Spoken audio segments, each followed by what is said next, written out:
The last traces of sunlight stretched thin across the yard as Garrett Shaw stepped out of his house with a lantern swinging in his hand. Before we kick off this adventure, don't forget to hit like on the video and let us know in the comments where you're watching from. All day he had worked the south pasture mending fence posts until his shoulders burned with the familiar ache of long years. At 43, Garrett was still broad in the frame, but the weather had carved deep lines into his face. He lived alone, a man who hadn't known laughter in over a decade. The farm didn't offer much, but it kept him breathing, and that was enough, or so he told himself. 10 years back, he had dug a grave for his wife, Evelyn Grace Hartwell, and the unborn son, Matthew Shaw, who never drew breath. Since then, each dawn and dusk was nothing but the work of keeping things upright, the house, the barn, and his own spirit. The mule shifted in its stall, and Garrett lowered the lantern to check the latch. That's when he saw her. At first glance, he thought it was nothing more than a pile of discarded rags. Then the bundle stirred, and the outline of a body showed against the dirt. A woman lay curled against the barn wall, half in shadow, knees pulled tight, as if she was holding herself together. Garrett froze. Trouble could have found its way to his doorstep. He listened. The yard was still the only sound, the wind dragging dust across dry boards. Slowly he stepped closer, the lantern spilling light over her. She was young, no more than 30, with long black hair tangled across her face. Her dress was filthy, torn open at the seams, so her shoulder and part of her chest were bare to the cold. Her feet were raw cut and bloodied from miles of walking. Garrett crouched, touched her wrist. A pulse, faint, but steady.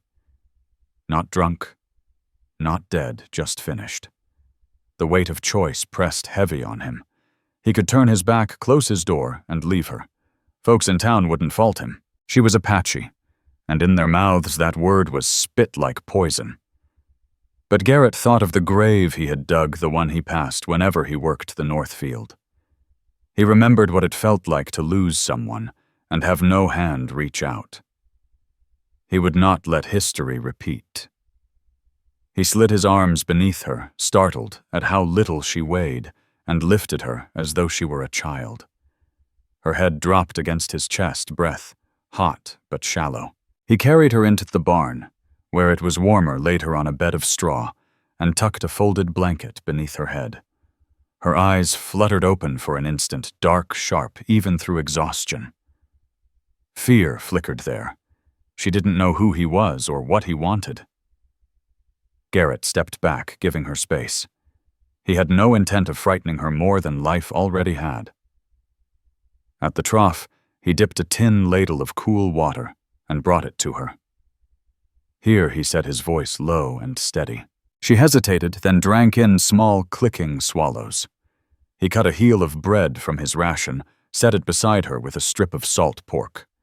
Her fingers shook as she reached, tore the bread, and chewed like someone starved for days.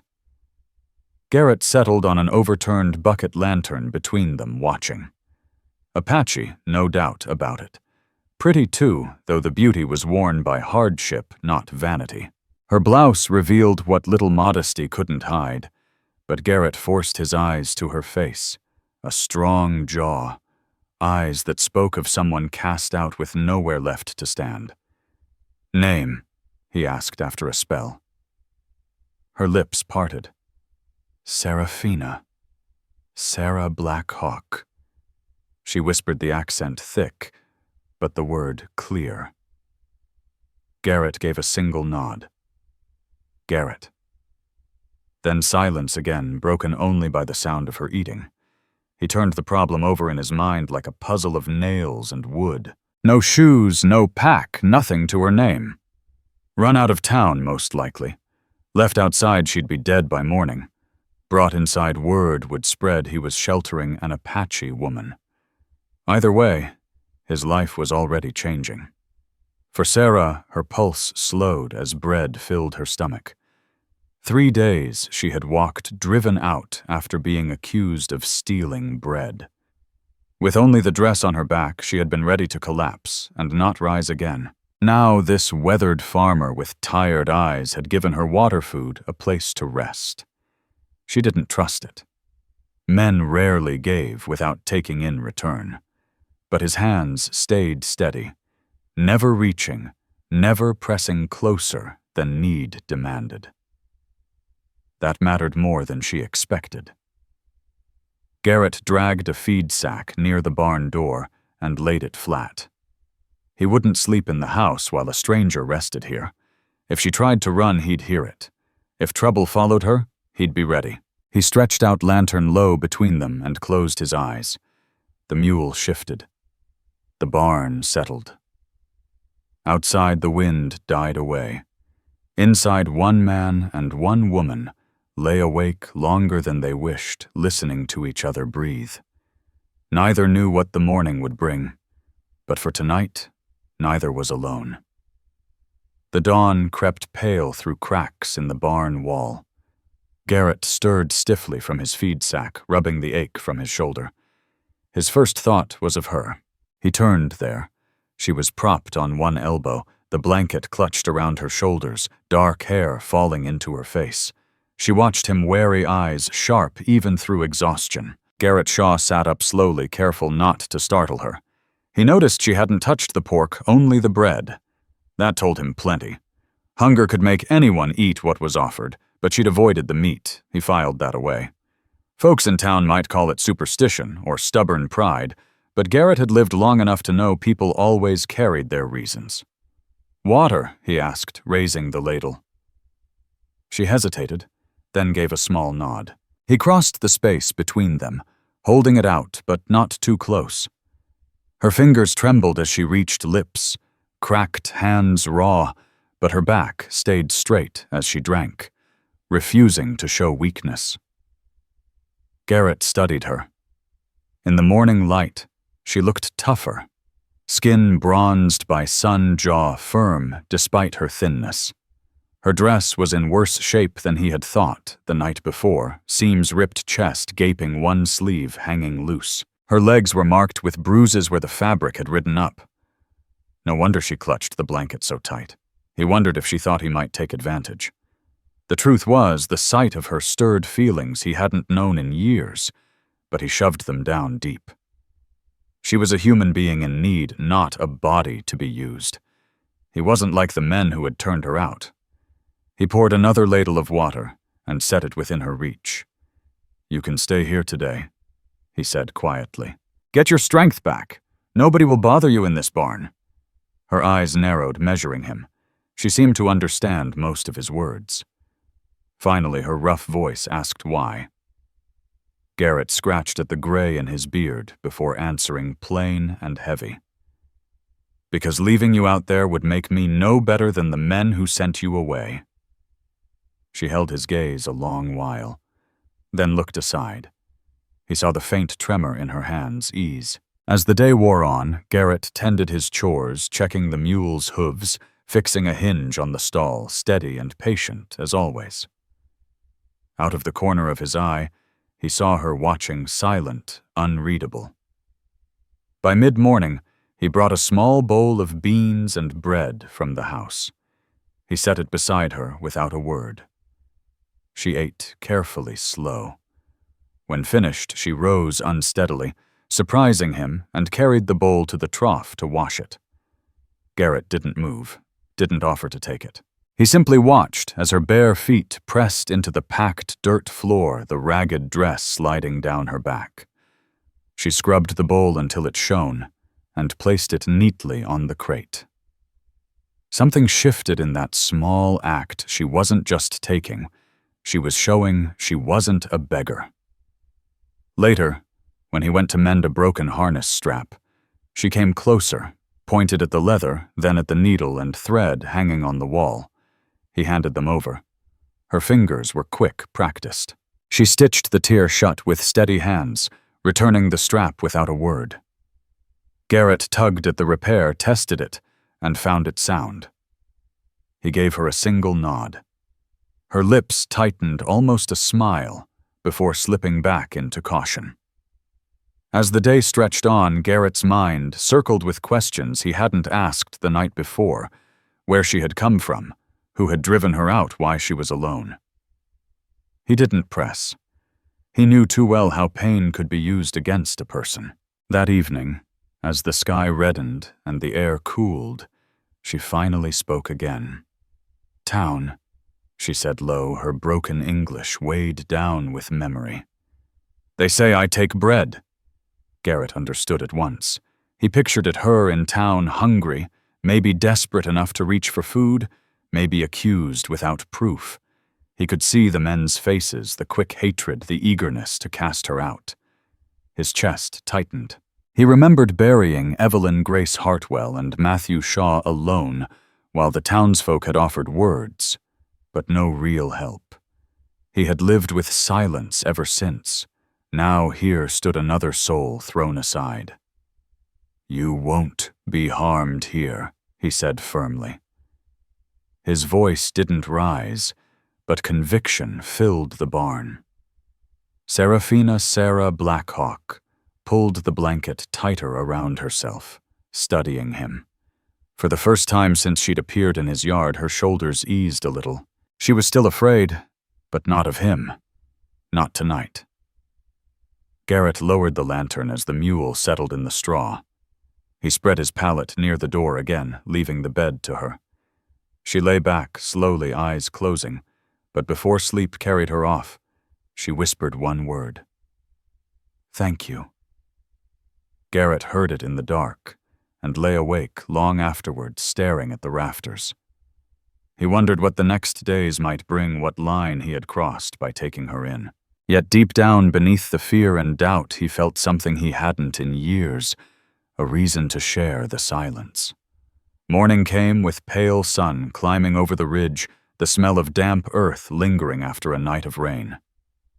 Garrett rose first, as always, stretching stiff muscles before heading out with the water pail. When he returned, Sera was sitting up on the straw, the blanket folded neatly at her side. She was awake, alert, dark eyes following his every move. She had survived the night, though weariness still clung to her face. He set the pail down, crouched to check the mule's hoof. When he looked up again, she was on her feet. Barefoot, but steady. Garrett realized she hadn't once asked for shoes, clothes, or anything beyond what he placed in front of her. She asked only for water, only spoke when spoken to. Part of Garrett Shaw knew folks would wonder who this woman really was, what road had driven her to such a desperate edge. The answers came slow, like water seeping through a crack. He watched as Seraphina Sera Blackhawk stepped to the trough, knelt, and splashed cold water on her face. The dirt washed from her cheeks, leaving behind bronze skin smooth beneath the sun.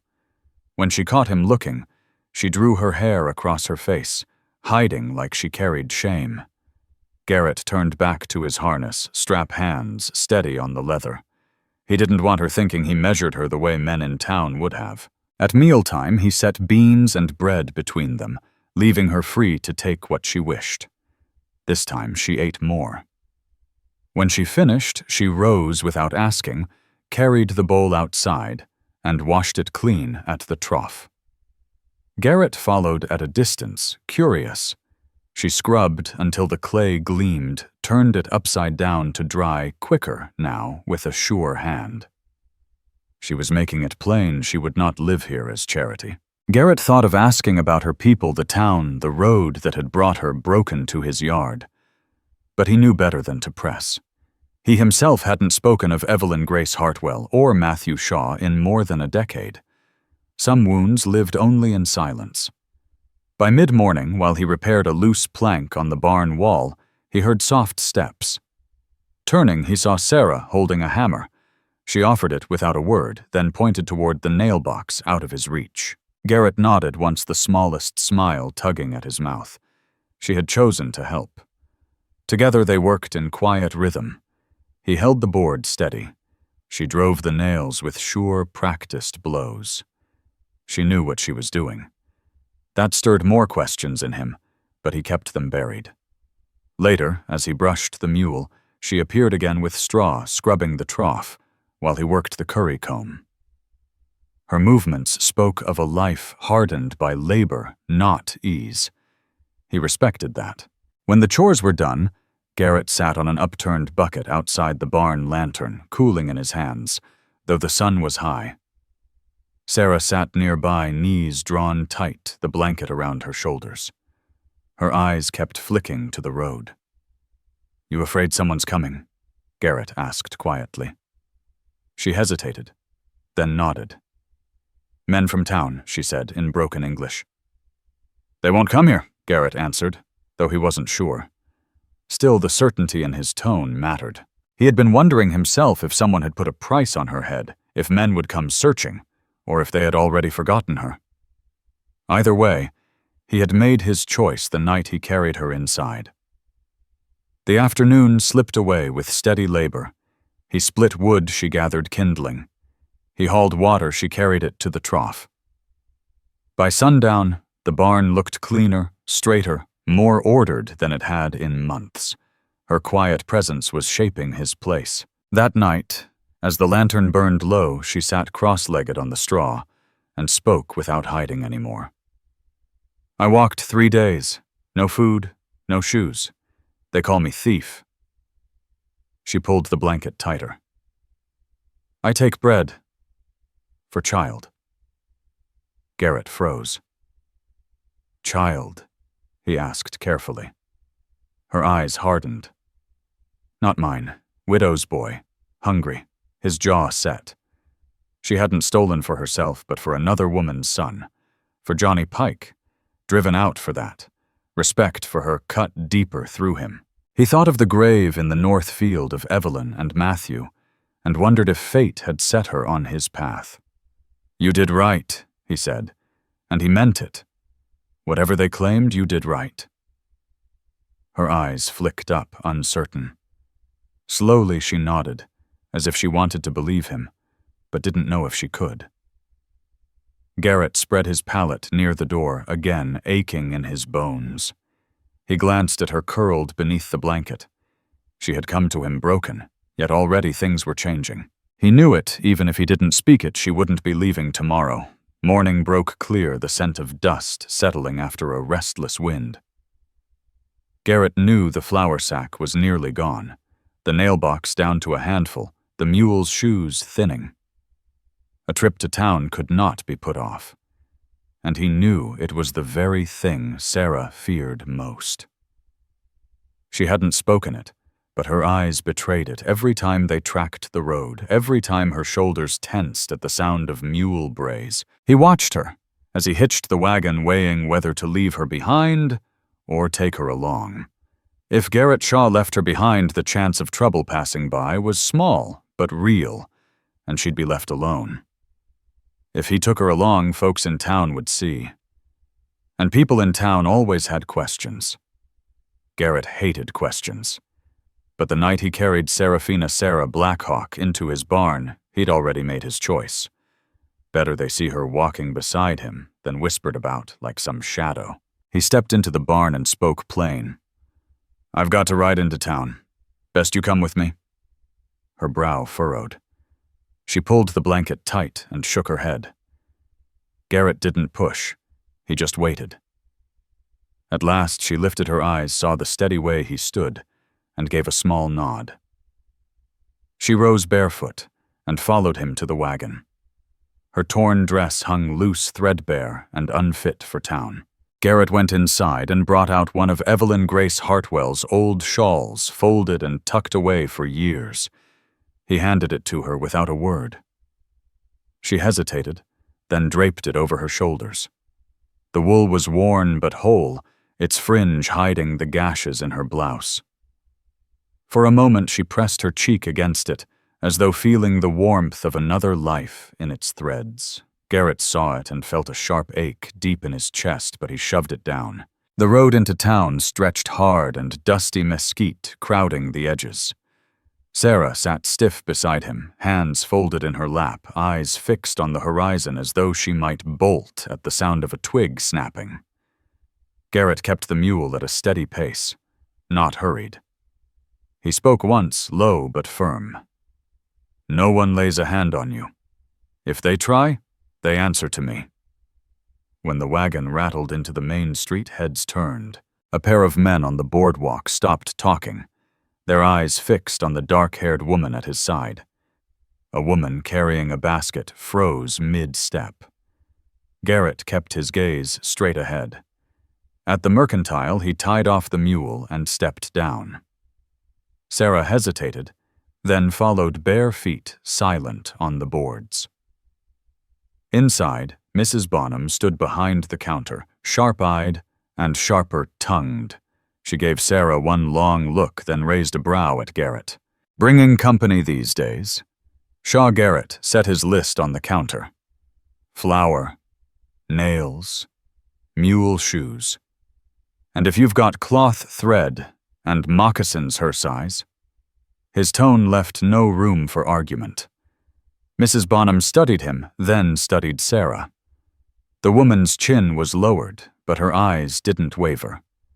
After a pause, Mrs. Bonham called to the back, and soon laid out the goods, soft-soled moccasins, a bundle of blue cloth needles and thread.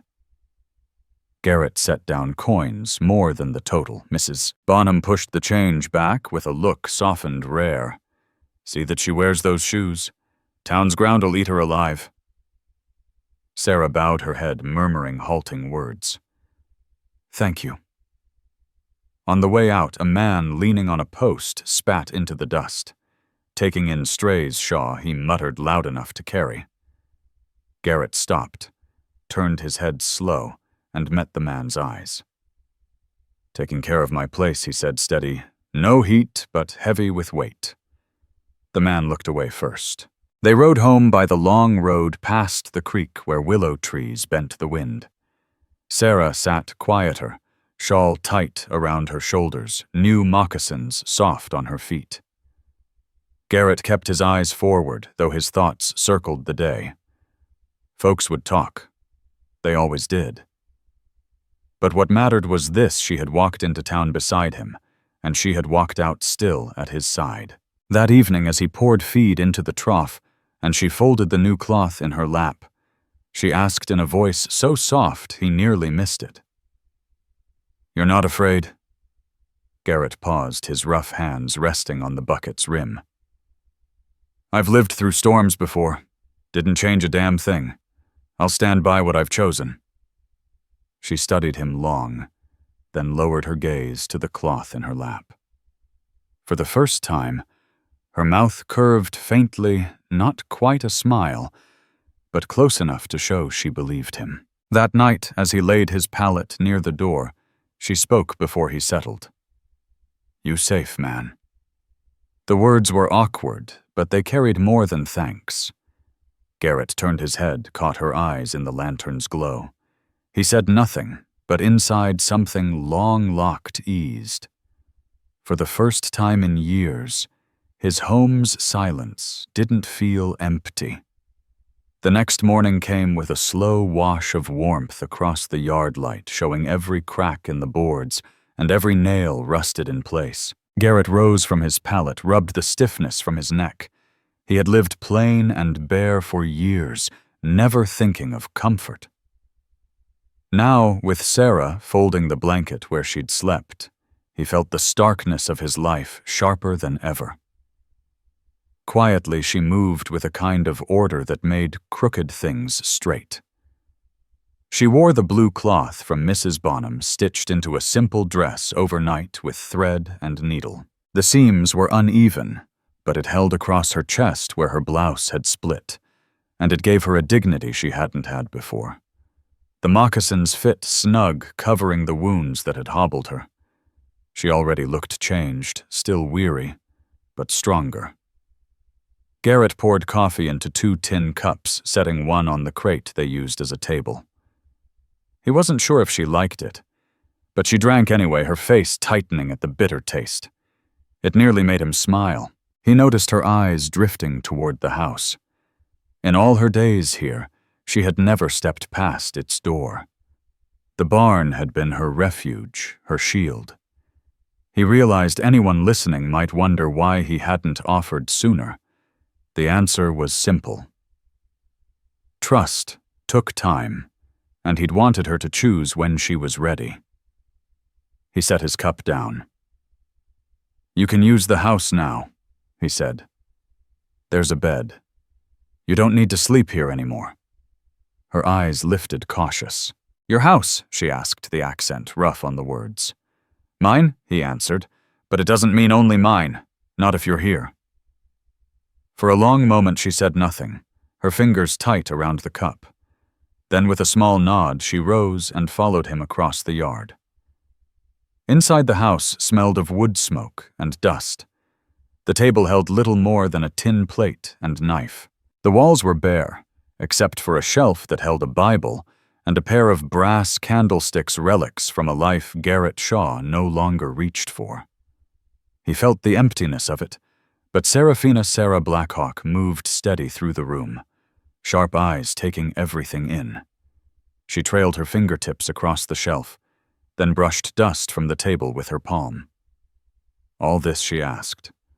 All he answered simply. Her face gave nothing away. Then she crouched by the stove, checked the firebox with practiced hands, and stacked kindling as if it was her place to do so. A strike of flint, a coax of breath and flame caught. Garrett stood back, surprised by the ease with which she claimed the task. She wasn't asking permission. She was making herself useful, making herself part of his house. The day carried them both into unexpected rhythm. Garrett split wood. She hauled it in and stacked it by the stove. He mended a gate. She swept the yard clean with a broom made of straw and twine. At midday, she cooked beans and flavored them with herbs picked behind the barn. Garrett hadn't tasted food with seasoning in years. He said nothing, but when he quietly cleaned the pot afterward, she noticed and allowed herself the faintest laugh. That evening they sat at the table, 2 bowls, 2 cups. Garrett spoke more than he had in years. He told her about the North Field, how the soil never gave enough, how he'd nearly sold the farm after losing Evelyn Grace Hartwell. He didn't lay out details, but he didn't hide the truth. She listened without a word, eyes steady on him. When he fell silent, she said softly, "I know loss." She gave no explanation, but she didn't need to. Before bed, Garrett pulled a folded quilt from the chest and laid it over the bed in the small room. "Yours," he said. She hesitated, touched the fabric like it might vanish. "You?" she asked, pointing toward the door. "I'll keep to the chair by the stove," he answered, "until you're ready for more." She met his eyes a long moment, then lowered hers. Trust fragile forming but real. That night, Garrett sat in the chair, listening to the crackle of firewood. Just days ago, his house had been lifeless, a shell where he slept, but did not live. Now the air carried the sound of another's breathing, the faint shift of quilts.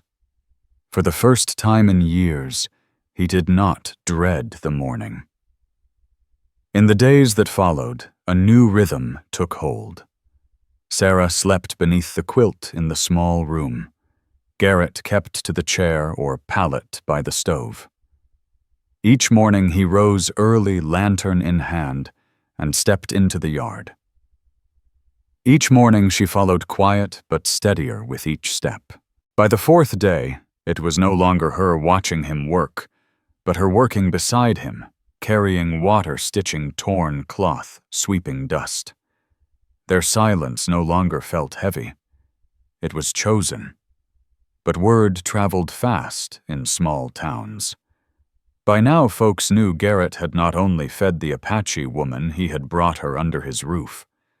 That carried a weight the town would not leave alone. He knew listeners would ask, had no one tested him yet? No sharp-mouthed man looking to sneer. The answer came soon enough. Near midday, Garrett heard hooves on the hard road.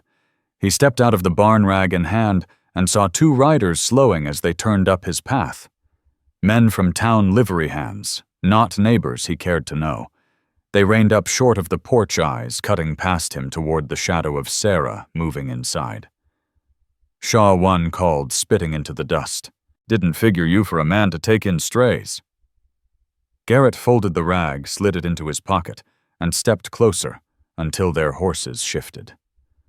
"My land, my house. Not yours to question," he said, his voice steady low, carrying enough weight to flatten the space between them. The second rider smirked. "Town don't see it that way. Town says she's a thief. We saw her run out, and now she's in your bed. Enough." Garrett's word cracked like a hammer. "She's under my roof. That's the end of it." The first narrowed his eyes. "You setting yourself against the town Shaw?" For her, Garrett stepped forward until his boots touched the horse's hooves. He looked up, unblinking. "I'm setting myself for what's mine to keep. You've had your say. Now ride." Tension stretched the air tight. One spat, muttered a curse, and turned his horse. The other followed. Their dust hung long after they'd gone. When Garrett turned back, Sera stood in the doorway. Shawl pulled tight, eyes shadowed with fear. She had heard every word. Neither spoke for a long moment. Then Garrett nodded. "You're safe here. Doesn't matter what they say." Her lips parted, but no sound came. Instead, she stepped aside, letting him in. Inside, silence hung thick. She busied herself with the stew pot, though her hands trembled slightly. Garrett sat at the table watching. He knew listeners would ask, had he meant what he said? Would he stand against the whole town? He realized he already had. That night, after dishes were done and the fire-fed Garrett sat in his chair. When Sera appeared in the doorway with the quilt in her hands, she hesitated, then laid it across him. "You cold?" she said softly. He looked at her surprised. "I'll be fine." She shook her head and left the quilt. For the first time, her hand brushed his shoulder as she turned away. The touch lingered like a brand. Later, as she lay down again, Garrett sat beneath the quilt, staring into the dying fire. His house was no longer empty walls. It carried her presence, her fear, her quiet defiance. He knew trouble would come again, maybe worse. But he also knew he would never send her away. The decision had already been made, and both of them felt it. The morning after the riders left the yard seemed heavier, as if their words still hung in the dust. Garrett Shaw stepped out, early shoulders set hard, the pale light of dawn brushing the yard. When he turned back, he caught Seraphina Sera Blackhawk standing in the doorway. Shawl pulled close, her eyes scanning the road before meeting his. He knew what people might wonder. Did she truly trust him now that danger had shown itself? Or was she waiting for him to falter under the town's judgment? Her standing there told part of the story. She hadn't run. The day carried them into labor as it always did. Garrett swung the axe at the chopping block, while Sera gathered the pieces and stacked them neat against the wall. She swept the porch with even strokes, her moccasins soft against the boards. For the first time in years, the place looked like a home being lived in. Inside, she simmered beans with herbs she'd gathered out back, the smell richer than the plain fare Garrett had known for so long. He ate slow at noon, and when she slid a piece of bread beside his bowl without looking, he caught himself thinking of it not as charity, but as a woman tending her home. Later, she surprised him. She pointed at the harness her English, broken but clear need fix. He fetched the leather and handed her the awl and thread. Quietly, he watched her stitch hands steady each press clean. She wasn't working only for herself, but for whoever stood at her side. He knew hardship had carved that strength, and it didn't matter how. What mattered was every task she touched, she made stronger. That afternoon, he led her to the north field, the one he rarely spoke of. The soil there was thin, stubborn, never yielding enough. He hadn't worked it since fever took Evelyn Grace Hartwell and the unborn son Matthew Shaw, both buried beneath the lone cedar at the edge. He hadn't planned on bringing her there, but something in him wanted her to see. He leaned on the fence rail. This field never gave back what it took. I stopped trying. Sera stood beside him, eyes over the hard earth. After a long silence, she said softly, certain, still ground, still can grow.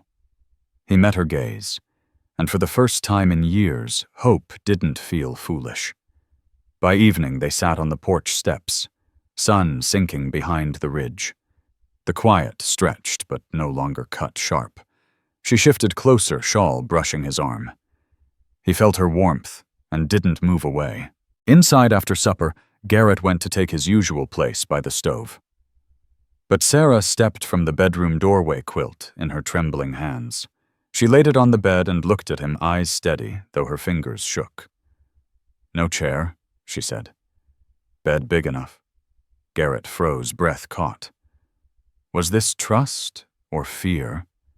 Her eyes gave the answer. She wasn't afraid. She was asking him to stay close to show her she was safe. He rose slowly. "Only if you want." She nodded firm, turned back to the bed. That night they lay side by side under the quilt. At first his body was stiff. Hers turned away, both listening to the stove crackle. Then slowly she shifted back until her shoulder brushed his chest. Garrett let out a long breath, lifted his arm, and rested it lightly across her waist. She didn't flinch. Her hand slid to rest over his, pressing it there. No words, no hurried promises. Just the rhythm of two people breathing together, neither alone anymore. For the first time in years, Garrett slept through the night. Morning carried a new weight. The house no longer felt divided between chair and bed. When he woke, Sera was already sitting up, quilt across her lap, hair loose over her shoulders. She glanced at him once, a quick look, before turning away, but color touched her cheeks. People might wonder if the night had changed things, whether it was only comfort or something deeper. Garrett knew. It was both. He swung his legs from the bed boots, thudding soft against the floor. She rose soon after. Together they moved through the morning in quiet rhythm. She ground meal for porridge while he fed the mule. She swept the porch while he split kindling. The kind of shared work that made a place whole. Anyone watching would see them as a pair now, not just a farmer sheltering a stranger. By midday, Garrett knew they'd have to ride back into town. Salt and lamp oil were low, and a broken hinge needed mending. He thought of the men who had come riding before, of the stairs on the boardwalk. He hated the thought of her facing it, but hiding her would send a message he didn't mean to give. The question pressed hard, would he stand beside her openly, without shame? At the table over beans, he said, "We'll go to town today, together. You walk at my side." Her eyes met his, shadowed with worry but steady. She nodded once. "I walk." They hitched the wagon and rode the long, bare road. At the mercantile, heads turned, whispers followed. This time, Garrett didn't keep his hands to himself. He set his hand over hers where it lay in her lap, a clear mark for all to see. She stiffened, then let it stay. Inside, Mrs. Bonham greeted them with a small nod, no surprise in her eyes. She gathered what they needed, then added heavier cloth across the counter. "Weather's turning," she said. "Best keep warm." Sera lowered her head, then said clearly, "Thank you." The words came steadier than before, her English stronger now, and Garrett Shaw caught Mrs. Bonham's brow lift with a trace of respect. Outside, the test came quick. The same rider from before lounged against a post hat tipped low. "Shaw," he drawled. "Guess she's yours now." His tone dripped insult. Garrett stepped down from the wagon, facing him head-on. "She's mine in name and by her own choosing," he said, voice level but loud enough to carry across the street. "If you've got something to spit, you spit it at me, not her." The rider smirked, spat into the dirt, but when Garrett didn't move or blink, he turned away with a mutter. The boardwalk fell quiet. Some townsfolk looked down, others away, none daring to speak. Garrett climbed back to the wagon, took the reins, and rolled out with Seraphina Sera Blackhawk still at his side. The road home felt lighter than the one in. She sat straighter shawl snug, but her chin lifted higher. At the creek when they stopped to water the mule, she spoke softly. "You say my name, in town, not hide." "I won't hide you," Garrett answered, his tone plain as truth. "Not from them. Not from anyone." Her lips curved, not quite a smile, but close, and she reached across to touch his hand. Just a brush, then gone, but it carried more than words. That evening, back at the farm, she spread the new cloth on the table, already measuring it with her eyes. Garrett sat watching lamplight catching in her dark hair. Any doubt of whether he meant her to stay had been answered on that street. He had spoken her name in public, claimed her beside him, and she had not turned away. Later, as the fire burned low, she came near and let her hand rest on his shoulder. He looked up. She leaned down and pressed her lips softly to his. No fear, no hesitation, just choice. This time Garrett didn't hold back. He rose, arms circling her, their mouths meeting again with all the weight that had been building since the night he'd first lifted water to her lips. The kiss lingered, neither rushed nor stolen, but real. When they pulled apart, she whispered one word, steady and clear: "Husband." Garrett's chest tightened. His answer came low and firm: "Wife." With those words, the house and barn, once hollow and weathered, belonged to them both. Spring settled over the farm, with a steadiness Garrett hadn't felt in years. The yard no longer looked forgotten wood, stacked neat by the porch, the trough scrubbed bright, the barn swept clean with the scent of fresh straw. The fields turned again, not out of habit, but purpose. Garrett guided the mule steady while Sera walked beside him, dropping seed with a sure rhythm. What once was his solitary burden was now work shared. Inside, the changes were just as clear. The table carried stitched cloth from the bolt they'd bought in town.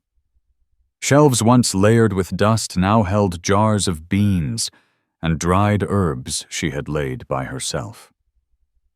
Garrett noticed how she filled silence with quiet motion, tidying, mending, putting things in order.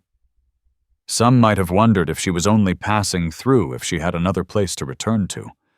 By now the answer was plain. This was her place by her choice. But the outside world didn't forget easy. A week after Garrett had called her wife in town, Sheriff Keating rode up the path. Broad man gray at the temples, known for handling disputes, quiet but firm. He dismounted, slow tipped his hat, and glanced toward the house where Sera stood in the doorway. "Shaw," he said, "there's been talk. Some say you've taken in someone who doesn't belong." Garrett wiped dirt from his hands, faced him square. "She belongs here. With me. That's all that needs saying." The sheriff studied him, then looked past at Sera, who stood steady in the doorway. After a moment, he gave a single nod. "Town won't bother you if you stand by your word. You've earned that much." He mounted again and rode off without another word. When the dust settled, Garrett turned back. Sera hadn't moved, but her grip on the doorframe eased. "They leave us?" she asked softly. "They leave us," Garrett said, "because I won't let it be otherwise."